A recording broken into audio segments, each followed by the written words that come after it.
Why are you always talking about signs? What's the big deal about signs? I love signage. I used to not love signage. I used to dislike it because I thought it cluttered up the environment. Well, I actually still think that. I still dislike that part about signage, and it's what keeps me in the sign business, is that I want to eliminate ugly signage. If it's ugly or you're not using it, I think it should just be taken down and removed and put a tree there or something, right? That's my thought on the ugly signage. But I love signage as a marketing person because it's one of the channels that I think many people forget about or leave out for some reason, but it's the most powerful and cost-effective channel that I use. And that is compared to other channels like paid social, paid broadcasting, influencer, paid print, billboards. I know billboards might be considered signs, but I'm thinking of your own personal sign, not one you rent by the month. Airport signage, podcast advertising, on major podcasts. Those are all channels I've used and use for different clients. And some of those clients don't use signs until I remind them that's a critical part. So the reason I like signs, for one, is that it gets me outdoors. It gets me in places where other people might not ever find themselves, on bucket trucks high up in the sky or hanging off the side of a building. That's really interesting, right? And then seeing your design being built in a factory by guys with blowtorches and metal bending machines and cranes lifting things up.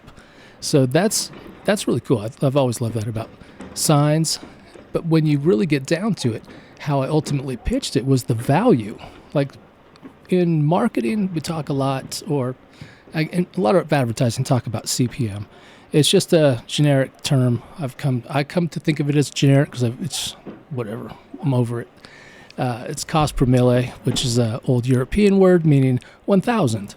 So simply put, CPM means how much does it cost for 1,000 people to see my thing in your promotional channel.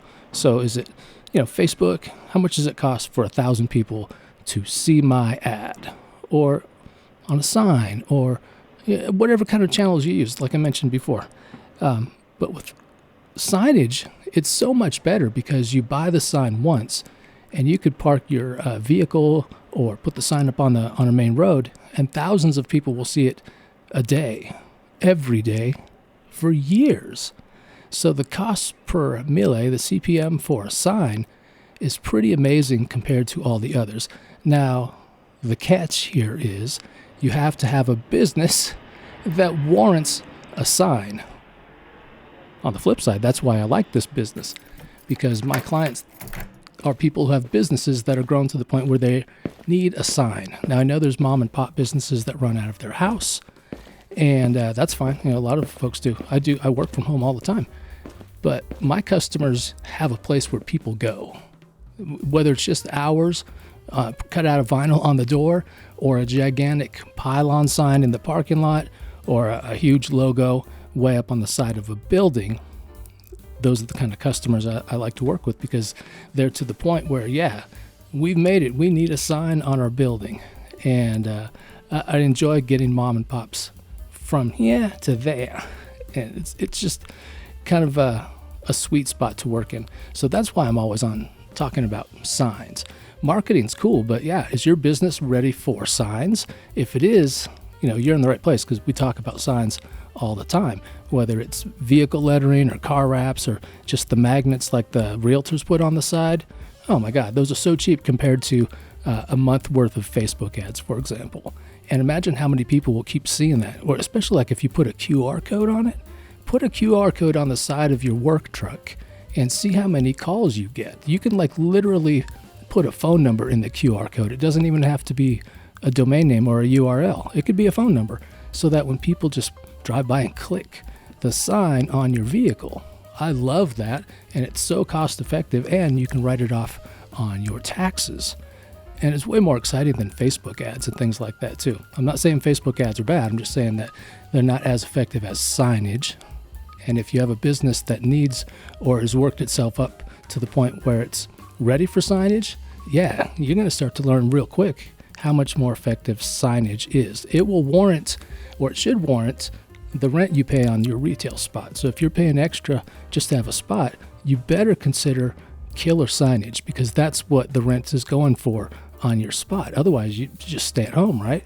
But get yourself a space that has killer signage exposure, put the money into a good sign, and you won't even need to have a Facebook account. So if you're one of those people that just quote unquote, I hate social media, and you don't want to use it, yeah, can start considering signage for your business, whether it's on your vehicle, on your property, sticking a sign in the lawn after you've mowed it, whatever.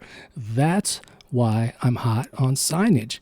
Go get your signs, people. Don't sleep on this. Start thinking, how would I promote my business with a sign?